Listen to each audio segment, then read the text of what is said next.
Hey guys, welcome to MSV channel. நான் உங்கள் விஸ்வநாதன். நம்ம இன்றைக்கி பார்க்க போகிறது என்னென்னா, ரியாலிட்டியை பற்றி தாங்க பார்க்க போகிறோம். வாழ்க்கையில் ரியாலிட்டியை பற்றி நமக்கு தெரியாததுனால தான் நம்ம நிறைய தவறுகளை செஞ்சிட்ருக்கோம். அந்த ரியாலிட்டிகள் நம்ம தெரிஞ்சுக்கிட்டோம் அப்படின்னா நமக்கு ரொம்ப பயனுள்ளதாக இருக்கும். இந்த காலத்தை நம்ம சிறப்பாக வாழ்கிறதுக்காக வீடியோவை ஸ்கிப் பண்ணாமல் பாருங்கள். நீங்கள் நம்ம சேனலுக்கு புதுசாக வந்திருக்கிறீங்கன்னா நம்ம சேனலை சப்ஸ்கிரைப் பண்ணிவிட்டு பாருங்கள். அப்படியே கூட இருக்க பெல் பட்டனையும் ப்ரெஸ் பண்ணிக்கோங்க. அப்போ தான் நம்ம தினந்தோறும் போடக்கூடிய வீடியோக்கான நோட்டிஃபிகேஷன் உங்களுக்கு வந்து சேரும். முதல்ல ஒரு விஷயத்தை நம்ம தெரிஞ்சுக்கணும். ரியாலிட்டி, அதாவது உண்மை. இந்த உண்மை அப்படின்னாலே கசக்க தாங்க செய்யும். உண்மையை ஒரு தடவை நம்ம உறக்க சொல்லிட்டோம் அப்படின்னா அது முதல்ல கசக்கிற மாதிரி தான் இருக்கும். ஆனால் அதனுடைய மிகப்பெரிய ஒரு லாபம் அப்படின்றது நமக்கு அடுத்தது தான் தெரிய வருங்க. அதாவது ரியாலிட்டி அப்படின்றத நம்ம தெரிஞ்சுக்கிட்டே ஆகணும். அந்த ரியாலிட்டி முதல்ல என்ன அப்படின்னு கேட்டிங்கன்னா, நம்மள எல்லாருக்குமே தெரியும், உங்களுக்கும் தெரியும், அது எனக்கும் தெரியும். இந்த ஒரு உலகத்தில் நம்ம இருக்கக்கூடியது அப்படின்றது நிரந்தரம் கிடையாது அப்படின்றது நம்மள நல்லாவே தெரியுங்க. அடுத்தது நம்ம மிஞ்சி போனால் ஒரு 80, 90 அதுக்கு மேலே வாய்ப்பு கிடையாதுன்னு நினைக்கிறேன். ஏன்னா இப்போ தான் 110 வயசு வரைக்கும் ஒரு ஆயா இருக்கிறாங்க. ஸோ அந்த மாதிரி தான். அவ்வளோ அதிகபட்சம் 100 தான் அதிகபட்சம் அப்படின்னு சொல்லலாம். யாரோ ஒருத்தர் தான், இத்தனை கோடி பேரில் ஒரே ஒருத்தர் தான் 100 தாண்டி இருக்கிறாங்க. சரி, ஓகேங்க.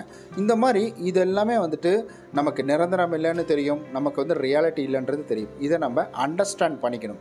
எந்த இடத்துலையும் இதை நம்ம ஒருபோதும் மறந்துடவே கூடாது. அப்போ தான் நம்ம இப்போ இருக்கிற நிலைமையில் இருக்கக்கூடிய விஷயங்கள் சந்தோஷமாக இருக்கா அதை அப்படியே முழு சந்தோஷத்தோடு ஏற்றுப்போம். இப்போ நம்ம ஒரு விஷயத்தை நம்ம யோசித்து பார்த்தோமா, நம்ம எதுக்காகவோ இங்கே பிரச்சனை பண்ணிகிட்டு இருப்போம். நான் பெரிய ஆள், நீ பெரிய ஆள் அப்படின்னு சொல்லிட்டு. இந்த பூமி, இந்த யூனிவர்சல் இதெல்லாம் சொல்கிறாங்களா, இதெல்லாம் எவ்வளோ பெருசு தெரியுமா? மொத்தம் இந்த பிரபஞ்சத்தையே நம்ம எடுத்துக்கிட்டோம் அப்படின்னா இந்த பிரபஞ்சத்தில் ஒரு கல்லினுடைய துகள் மாதிரி தான் இந்த பூமி அப்படின்றது. ஆனால் இந்த பூமியில் நான் பெரிய ஆள், நீ பெரிய ஆள், பணம் வச்சுருக்கிறேன், நான் அவ்வளோ பணம் வச்சுருக்கேன் அப்படின்ற மாதிரி. அப்போ நம்ம மற்ற கிரகங்களை கம்பேர் பண்ணக்குள்ள நம்மளாம் ஒன்றுமே இல்லை அப்படின்றது தான் இங்கே மிகப்பெரிய ஒரு நிதர்சனமான ஒரு உண்மை. நமக்கு மேலே பெரியாள் அப்படின்றது இருந்துக்கிட்டு தான் இருக்கிறாங்க. நம்மளை விட பெரியாள் அப்படின்றது இந்த உலகத்தில் நம்ம தாண்டா பெரியாள் அப்படின்னு சொல்லுவோம் பார்த்தீங்களா, நான் தான் பெரியாள், என்னை தவிர வேறு எவனுமே கிடையாது அப்படின்னு நம்ம சொல்கிறோம் இல்லைங்களா, அதுக்கெல்லாம் வாய்ப்பே கிடையாது. அப்பனுக்கு அப்பன் இருக்க தான் செய்கிறாங்க. அதே போல் உங்கள் கூட ஒருத்தவங்க இருக்கிறாங்கல்ல, உங்கள் கூட யாராக வேணா இருக்கலாம். அப்பா, அம்மா, தாத்தா, பாட்டி, சித்தப்பா, சித்தி, காதலன், காதலி, மனைவி, யாராக வேணால் இருந்துட்டு போகலாம். இவங்க யாருமே கடைசி நீங்கள் இருந்ததுக்கப்புறம் உங்கள் கூட இருப்பாங்களா அப்படின்றத இங்கே அதுக்கான எந்தவித ப்ரூஃபும் அப்படின்றதே கிடையாது.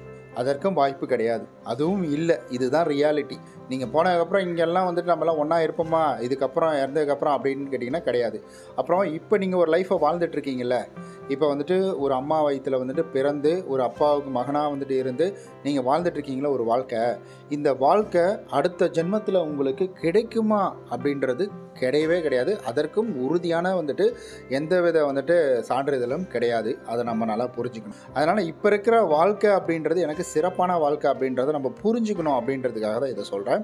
அடுத்த ஜென்மம் இருக்கா இல்லையானே நமக்கு தெரியாது, அதை முதல்ல நம்ம தெரிஞ்சுக்கணும். அப்போ இந்த உலகத்தில் இப்போ நம்ம எனக்கு இந்த சொத்துக்காக வெட்டுறது, சொத்துக்காக குத்துறது, பணத்துக்காக ஏதாவது ஒரு செயல் செய்கிறாங்கல்ல, இந்த பணம் அப்படின்றது இங்கே இருக்கிற வரைக்கும் தான் நமக்கு யூஸ்ஃபுல்லாக இருக்கும். இந்த பூமியில் உயிரோடு இருக்கிற வரைக்கும் தான், அந்த கண்ணுக்கு தெரியாத ஒரு சக்தி நம்ம உடம்புக்குள்ள இருக்கிற வரைக்கும் தான் நமக்கு இந்த பணத்தை வச்சு இந்த உடம்பின் மூலியமாக நம்ம ஒரு செயல்களை செய்ய முடியும், வாங்கிக்க முடியும். அதுவே இந்த கண்ணுக்கு தெரியாத ஒரு விஷயம் உடம்பு விட்டு போச்சுன்னா அந்த பணம் அப்படின்றது இந்த இடத்துல கிடையாது. இந்த பணம் அப்படின்றது நிரந்தரம் இல்லை அப்படின்னு சொல்கிறேன். ஏன்னா ஓவர் ஆஃப் த நைட்டில் ஒரே நைட்லேயே 2000 நோட்டு செல்லாதுன்னாங்க, மொத்த காசையும் தூக்கிட்டு கவர்மெண்ட்டில் கொட்டுங்க, மொத்த காசும் இதுன்ட்டாங்க. அதாவது பேன் பண்ணிட்டோம், மொத்த காசையும் கணக்கு காட்டிட்டு நீங்கள் வாங்கிட்டு போங்கடா அப்படின்னு சொல்லிட்டாங்க. ஸோ இது மனிதர்களாக செய்யக்கூடிய விஷயம். இயற்கையோடு ஒன்றிட்டு பார்த்தோம்னா ஒரு அளவுக்கு மேலே தான் எல்லாமே. இந்த மாதிரி பணம் அப்படின்றது மனிதர்கள் கண்டுபிடிச்ச விஷயம். இதற்கு முக்கியத்துவம் அப்படின்றது பெருசாக கொடுக்காதீங்க அப்படின்னு தான் சொல்லுவேன். சம்பாதிக்கிறோம், நம்ம வாழ்கிறோம், நம்ம நிறைய சம்பாதிக்கணும்னு ஆசைப்பட்றோம், அதிலெல்லாம் எந்தவித தவறும் கிடையாது. நிறைய சம்பாதிக்கணும், லட்சக்கணக்கில் கோடிக்கணக்கில் சம்பாதிக்கணும். ஆனால் அந்த பணத்துக்காக ஒருத்தரை துன்புறுத்துறது, ஒருத்தரை பழி வாங்கிறது, ஒருத்தரை அழிக்கிற அளவுக்கு யோசிக்கிறது இருக்குது பார்த்தீங்களா, அது கூடாதுன்னு சொல்கிறேன். ஏன்னா இந்த உயிர் உடம்பை விட்டு போனதுக்கப்புறம் இந்த உயிருக்கு எந்தவித எண்டும் கிடையாது. உயிர் இருக்குமா, இந்த உடம்புக்கு மட்டும்தான் எண்டு அப்படின்னு வந்து சொல்கிறாங்க ஆன்மீகம் ரீதியாக. அப்போ அந்த உயிர் அப்படின்றது இங்கே செஞ்ச வந்துட்டு வேலைகள், இங்கே பண்ணக்கூடிய வந்துட்டு தவறுகளால் நிறைய வந்துட்டு தண்டனைகள் அப்படின்றது அதுவும் அனுபவிக்குமா. அப்போ வந்துட்டு நீங்களும் சேர்த்து தான் அதில் அனுபவிப்பீங்க அப்படின்னு வந்துட்டு ஒரு இதில் சொல்கிறாங்க. ஒரு சிலர்லாம் கருமான்னு சொல்லுவாங்க, ஒரு சிலர்லாம் வந்துட்டு இதை ஆன்மீகம் ரீதியாக வந்துட்டு நரகத்தில் போய் செஞ்ச பாவத்துக்கெல்லாம் தண்டனை அனுபவிக்கணும் அப்படின்னு சொல்லுவாங்க. இன்னொரு ரியாலிட்டி இருக்குது இல்லைங்களா. உங்ககிட்ட ஒருத்தர் பேசுகிறாருல, உங்ககிட்ட வந்துட்டு உங்களுக்கு உயிருக்குயிர் நண்பனாக இருப்பார், இல்லை உயிருக்குயிரானவங்களாக இருப்பாங்க. அவங்க உங்கள்கிட்ட உண்மையை தான் சொல்கிறாங்க அப்படின்றது உங்களால் வந்துட்டு 100% உங்களால் நம்பவே முடியாது. ஏன்னா அவங்க பொய் சொல்கிறதுக்கும் அந்த இடத்துல வாய்ப்புகள் இருக்குது அப்படின்றது தான் இங்கே ஒரு ரியாலிட்டி. இன்னும் ஒரு மிகப்பெரிய ஒரு ரியாலிட்டி இருக்குது அப்படின்றத நம்ம புரிஞ்சுக்கணும். அதாவது ஒருத்தர் மேலே ஒருத்தருக்கு வந்துட்டு பாசம் அப்படின்றது இருக்குது. இது வந்து மனசு சம்மந்தப்பட்ட விஷயம். உனக்கு ஒன்றுனா நான் துடிச்சு போயிடுவேன் அப்படின்றது பார்த்திங்கன்னா, ஒரு சீக்ரெட்டான விஷயம் என்னென்னா, ஒரு குழந்தைக்கு அடிபடுதுன்னா அந்த பெத்த தாய்க்கு அது தெரியும் அப்படின்னு சொல்கிறாங்க.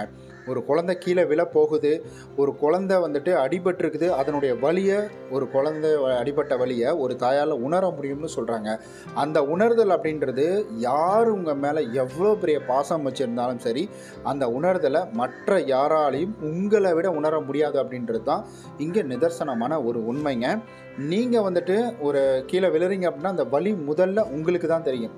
ஆனால் தாய்க்கு வந்துட்டு தாயாலையும் இதை உணர முடியும் அப்படின்னு வந்துட்டு சொல்கிறாங்க. பட் இது சயின்டிஃபிக்ஸ் ரீதியாக 100% வந்துட்டு இது இன்னும் ப்ரூஃப் ஆகலை. ஆனால் நிறைய பேர் இதெல்லாம் வந்துட்டு இது உணர முடியுது அப்படின்னு வந்துட்டு சொல்கிறாங்க. ஒரு சில வந்துட்டு கருத்து கணிப்பின்படி உனக்காக நான் என்ன வேணால் பண்ணுவேன், உனக்காக என் உயிரை கூட கொடுப்பேன் அப்படின்னு சொல்கிறாங்க பார்த்தீங்களா. அந்த மாதிரி இருக்கிறவங்க உயிரை இல்லை அத்தை கூட கொடுக்க மாட்டாங்களா, சும்மா வந்துட்டு வாய் வார்த்தையாக சொல்கிறதுக்காக தான் இந்த ஒரு விஷயத்த சொல்லுவாங்களா. உனக்காக நான் கொடுப்பேன், உனக்காக பண்ணுவேன்னு சொல்கிறாங்க பார்த்தீங்களா, அதெல்லாம் பண்ண மாட்டாங்க. அவங்களுக்காக வேணால் பண்ணுவாங்க. இது வந்து ரியாலிட்டியாக இந்த மாதிரி சொல்கிறவங்க, உனக்காக நான் என்ன வேணால் பண்ணுவேன்னு சொல்கிறவங்க இங்கே 99% வந்து பண்ண மாட்டாங்க அப்படின்றதையும் சொல்கிறாங்க ஒரு ரிசர்ச்சின் படி. இந்த உலகமும் நிரந்தரம் இல்லை, நம்ம கூட இருக்கிறவங்களும் நிரந்தரம் இல்லை, ஏன் நம்மளே நிரந்தரம் இல்லை, நமக்குள்ளே இருக்கிற ஆத்மா மட்டும் தான் நிரந்தரம். அப்போ எதுக்காக இந்த இது நம்ம வீடெல்லாம் வாங்குகிறோம் பார்த்தீங்களா, இந்த வீடை நம்ம ஓனாக ஆக்கிக்கவே முடியாது. ஓனுன்னா கடைசி வரைக்கும் உங்கள் கூடயே இருக்கணும், கடைசி வரைக்கும் நீங்கள் அது கூடயே இருக்கணும். உங்களுக்கு ஓன், அதாவது என் சொந்த பைக்குப்பா, என்னுடைய ஓன் பைக் அப்படின்னு சொல்கிறேன் பார்த்தீங்களா, அதெல்லாம் கிடையாது தான். நான் வாடகைக்கு வாங்கியிருக்கிறேன், இங்கே இருக்கிற வரைக்கும் வாடகைக்கு வாங்கியிருக்கிறேன், அதுதான் வந்துட்டு சொல்கிறாங்க. ரிசர்ச்சின் படி இங்கே நம்ம வச்சிருக்கக்கூடிய வந்துட்டு பூமியில் இருக்கக்கூடிய பொருள், பணம் எதுவாக இருந்தாலும் அனைத்தும் வாடகை தானே தவிர இங்கே வந்துட்டு நிரந்தரம் அப்படின்றது கிடையாது. ஒரு சொந்த வீடு வாங்கிடணும், வாடகை வீட்டில் நம்ம இருந்துகிட்டு இருக்கிறோம். அப்போ நம்ம வந்துட்டு ஒரு சொந்த வீடு வாங்கினாலும் அதில் நம்ம என்ன வந்துட்டு கடைசின்ற எண்டே இல்லாமல் அங்கே வாழ போகிறோம். நம்ம அதுக்குன்னு ஒரு எண்டு இருக்குல்ல. அப்போ எண்டுன்னு ஒன்று இருக்குது அப்படின்னா அப்போ நம்ம அதை பை பண்ணியிருக்கோம். அதாவது நான் இருக்கிற வரைக்கும் இதை உபயோகப்படுத்திக்கிறேன் அப்படின்னு சொல்லிட்டு பை பண்ணியிருக்கிறோம், அவ்வளவுதான். இப்போ நீங்கள் வந்து அடித்து பிடிச்சி சம்பாதிக்கக்கூடிய பணம், அதாவது நம்ம உழைச்சி சம்பாதிக்கிறது அப்படின்றது வேறு, இல்லை பிஸ்னஸ் மூலயமா சம்பாதிக்கிறது அப்படின்றது வேறு. மற்றவர்களை துன்புறுத்தி சம்பாதிக்கக்கூடிய பணத்தை நாளைக்கு நீங்கள் அனுபவிக்க முடியாது அப்படின்றத நம்ம புரிஞ்சுக்கணுங்க. ஸோ இதுதான் ரியாலிட்டியில் இன்னும் வந்துட்டு நிறைய வகை அப்படின்றது இருக்குது. அதில் எது எது முக்கியமோ அதை மட்டும் நான் வந்துட்டு எனக்கு தெரிஞ்ச விஷயத்தையும் ஒரு சிலது தெரிஞ்சுக்கிட்ட விஷயத்தையும் உங்ககிட்ட பகிர்ந்துக்கிட்டேன். நான் இன்னும் ரியாலிட்டியில் 1000% 1000 ரீசன்ஸ் வந்துட்டு இருக்கான் ரியாலிட்டி.